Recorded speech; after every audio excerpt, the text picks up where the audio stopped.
another game I've been playing, as well as Call of Duty, is I bought a Nintendo Switch, in August, and essentially bought this Nintendo Switch because a new Pokemon was coming. So I've bought Pokemon Shield, and as much as I like Call of Duty, I have some questions about Pokemon Shield that I don't particularly like. So with Pokemon Shield, it's not Let's Go. So Let's Go Pikachu and Let's Go Eevee were very much baby's first Pokemon game.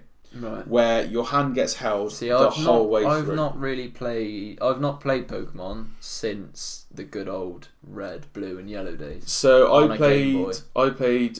So you know, gold, silver, obviously. Gold, silver, crystal. Yeah. I played that generation. I haven't played since. So I've come back to it now. From watching your streams, www.twitch.tv/Ayres. Absolutely. I kind of got the impression that it was like the originals. Yeah, so they had Let's Go Pikachu and Let's Go Eevee, which very much baby's first Pokemon. Yeah, I can't really compare it though because I've not played other ones. But I just got the impression that it was like the original ones. So it's closer.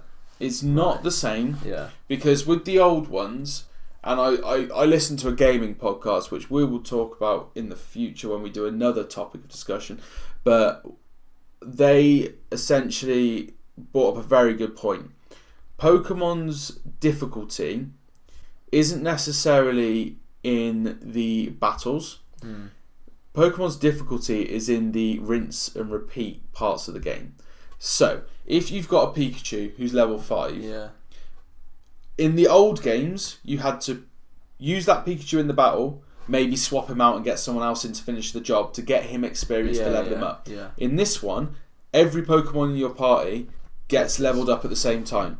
So you go from having like level 5 Pokemon, and if your Charmander gets to level 10, likelihood is your Pidgey is going to be a level 10 too, because they get XP at the same amount of rate. So you can just use your powerhouse basically. You can use your powerhouse and go through the game, and then when you do hit a brick wall a gym that beats your main Pokemon, your other ones are of a level that they can kind of come and finish the job off quite easily. It kind of has pros and cons, because for me, I feel like the whole tactical element of swapping Pokemon out and getting having the right ones against the right Pokemon and making sure that you're training them all equally, like you say, I feel that kind of has an element of skill to it. Whereas if you literally just have them get an experience all at the same time, it's kind of just like, well, it's a bit lazy. Well, it's lazy. But like you say, if you get found out by your main Pokemon getting fainting,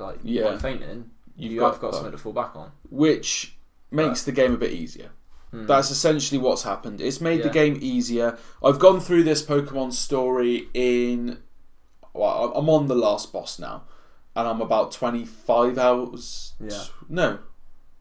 25 hours in. Yeah. Which for a Pokemon story, that's quite short. If I was 25 hours into Pokemon Yellow, I probably would be like 5 or 6 gyms in. I mean, I just trying to think back when I went on holiday to Italy.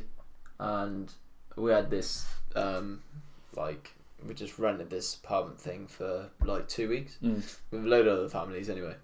I'm pretty sure I wouldn't have started Pokemon on that holiday. I would have sort of carried on from, I don't know, maybe like the first, second gym, something like that. Yeah. I pretty much played it constantly for 2 weeks and then still had stuff to play. Yeah. So it's kind of that wouldn't happen on a new one. I mean, the story's good because it's not a.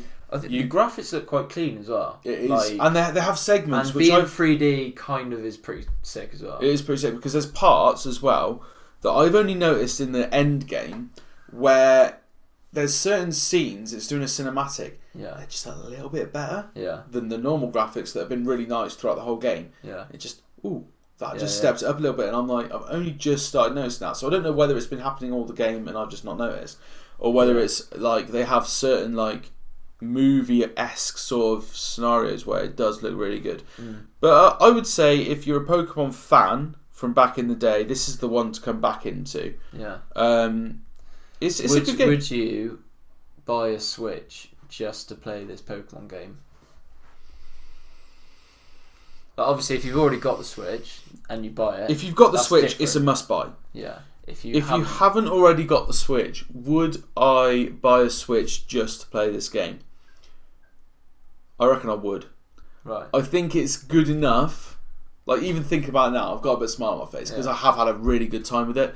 It's good enough to warrant it, I reckon. When you finish the story, will you carry on playing it? That is... I won't stream it anymore. I'll be streaming other games. But will I play it? I think I will because it's on the Switch and it's a game. Again, we've said about like stuff we watch with no sound. Yeah, like football. Yeah. It's a game you can play with no sound on because there's no voice acting in it. And when the missus is there doing something, you can sit there on your Switch and you can play it pretty safely. But the music's pretty lit. So the music is incredible, to be fair. But yeah, I would highly recommend it.